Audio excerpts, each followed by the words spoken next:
అందరికీ నమస్తే అండి. బీహార్ అసెంబ్లీ ఎన్నికలకు ముందు బీహార్లో ఈ సమగ్ర ఓటర్ల జాబితా సవరణ ప్రక్రియ చేపట్టారు. దాదాపుగా 53 లక్షల ఓట్లు పోయాయి, తీసేశారు. ఎన్నికలకు వెళ్ళారు, బీజేపీ గెలిచింది. ఆర్జేడీ అట్లీస్ట్ 2020లో జరిగిన ఎన్నికల్లో ప్రధాన ప్రతిపక్షంగా అయినా ఉన్న ఆర్జేడీ, సింగిల్ లార్జెస్ట్ పార్టీగా అవతరించిన ఆర్జేడీ మొన్న ఎన్నికలు వచ్చేసరికి చాలా చోట్ల అడ్రస్ లేకుండా పోయింది.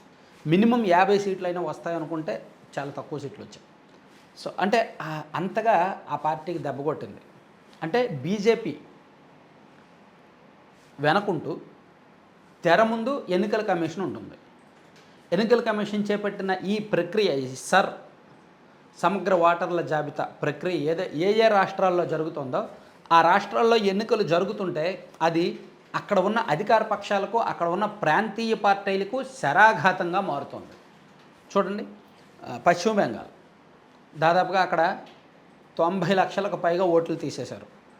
అందులో ముస్లిం వర్గాల ఓట్లే దాదాపుగా 30 లక్షలు. 24 లక్షల మంది మేము ఉన్నాము, మాకు ఓట్లు కావాలని కోర్టులో పిటిషన్ వేశారు. కానీ ఎక్కడా కూడా ఎన్నికలు జరుగుతున్నప్పుడు మా ఓటు గల్లంతైందని ఎవరు రోడ్డు ఎక్కల, ఎవరు గొడవ చేయలే. ప్రశాంతంగానే ఎన్నికలు జరిగాయి. నిజంగా అక్కడ సజీవంగా ఉన్న వాళ్ళవి అన్ని హక్కులు ఉన్న వాళ్ళ ఓట్లు తీసేస్తే వాళ్ళు పోలింగ్ బూత్కి వెళ్ళినప్పుడు వాళ్ళ ఓటు లేకపోతే గొడవ చేసేవాళ్ళు కదా, అడిగేవాళ్ళు కదా. కానీ ఇది ఎక్కడ జరగలేదు. అంటే ఈ ప్రక్రియ కొంత పారదర్శకంగానే జరుగుతోంది అనే నమ్మకానికి అదే నిదర్శనం. సో మొత్తానికి పశ్చిమ బెంగాల్లో చేపట్టిన ఈ ప్రక్రియ కారణంగా మమతా బెనర్జీ గారికి ఊహించని దెబ్బ పడింది. ఆమె అనుకూల నియోజకవర్గాలు చాలా చోట్ల వాళ్ళు ఓడిపోయారు. ఊహించినటువంటి ఓటమి ఎదురైంది. అలాగే తమిళనాడులో కూడా. అయితే తమిళనాడులో ఈ ప్రక్రియ అక్కడ ఉన్న అధికార డిఎంకేకో లేదంటే కేంద్రంలో అధికారంలో ఉన్న బీజేపీకో ఉపయోగపడాల. సో ఈ ప్రక్రియ పారదర్శకంగానే జరిగింది. నిజంగా బీజేపీ అనుకూల ఓట్లు, అన్నా డిఎంకే అనుకూల ఓట్లు ఉంచుకొని వాళ్ళ ఓట్లు తీసేయాలి అనుకుంటే, అంటే ఈ అనే ప్రక్రియను బీజేపీ కనుక దుర్వినియోగం చేస్తే తమిళనాడులో కూడా వాళ్ళ అనుకూల ఫలితాలు రాలేదు.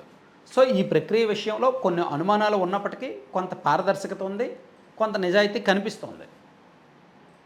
కాకపోతే ఫలితాలు మాత్రం ఆశ్చర్యకరంగా అనూహ్యంగా ఉంటున్నాయి. ఇప్పుడు తెలంగాణ మీద గురిపడింది.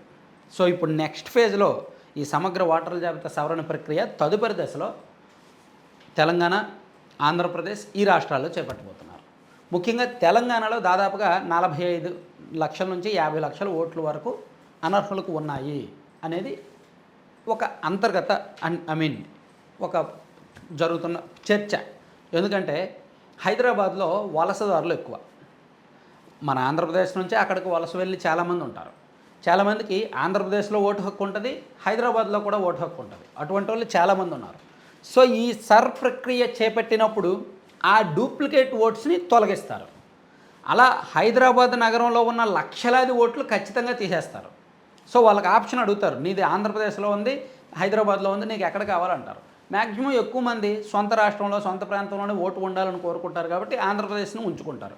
అప్పుడు ఆటోమేటిక్గా హైదరాబాద్లో ఉన్న ఓటు డిలీట్ అవుద్ది అనమాట.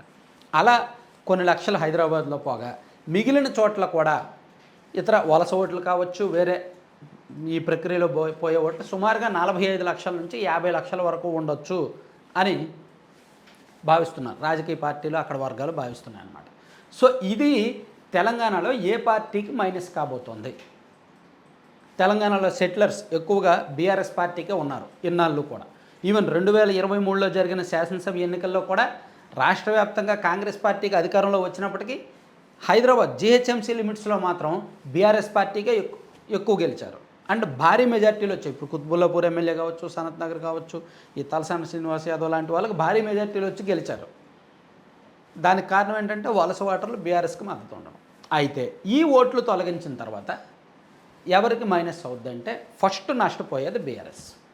ఆ తర్వాత నష్టపోయేది ఒకవేళ ఈ ముస్లిం మైనారిటీ ఓట్లు, వివిధ వర్గాల ఓట్లు కనుక తీసేస్తే తర్వాత నష్టపోయేది కాంగ్రెస్ పార్టీ. సో దీన్ని రాజకీయంగా ఎవరు వాళ్ళు అంచనాలు వేసుకుంటున్నారు, ఎక్కడెక్కడ ఓట్లు డిలీట్ చేస్తారు, సో అది ఏ పార్టీకి నష్టం జరుగుద్ది అనేది ఆల్రెడీ అంచనా మొదలైంది. సో ఇప్పుడు తెలంగాణలో 2028లో జరగబోతున్న ఎన్నికల్లో ఖచ్చితంగా అధికారంలోకి రావాలని బీజేపీ ఆల్రెడీ టార్గెట్ పెట్టుకున్నారు. సో ఆ టార్గెట్కి తగ్గట్టు బ్యాక్ ఎండ్ వ్యూహాలు రచిస్తున్నారు, నాయకత్వాన్ని రెడీ చేస్తున్నారు, పొత్తులకు సంబంధించిన చర్చలు కూడా జరుపుతున్నారు. ఈ నేపథ్యంలోనే ఈ సర్ ప్రక్రియ కూడా తెలంగాణలో కీలకం కాబోతోంది. సో ఇది ఎంత వివాదాస్పదం అవుద్ది, ఎంత కీలకం అవుద్ది అనేది ఈ ప్రక్రియ మొదలైన తర్వాత తొలగించే ఓట్ల సంఖ్య ఆధారంగా వివాదం జరుగుద్దన్నమాట. బీహార్లో కావచ్చు, తమిళనాడులో కావచ్చు, లేదా ఈ గుజరాత్లో కానీ అండ్ పశ్చిమ బెంగాల్లో కానీ ఎక్కడ కూడా ఈ ప్రక్రియ మీద కొన్ని వివాదాలు వచ్చినప్పటికీ, సుప్రీంకోర్టు వరకు వెళ్ళినప్పటికీ కోర్టు దీన్ని ఆపమని చెప్పలేదు. కోర్టు కూడా దీనికి సానుకూలంగానే ఉంది. ఒక్క పశ్చిమ బెంగాల్లో మాత్రమే న్యాయాధికారుల సమక్షంలో ఈ పరిశీలన జరిగిందన్నమాట. మిగిలిన అన్ని చోట్ల సాఫీగానే జరిగింది.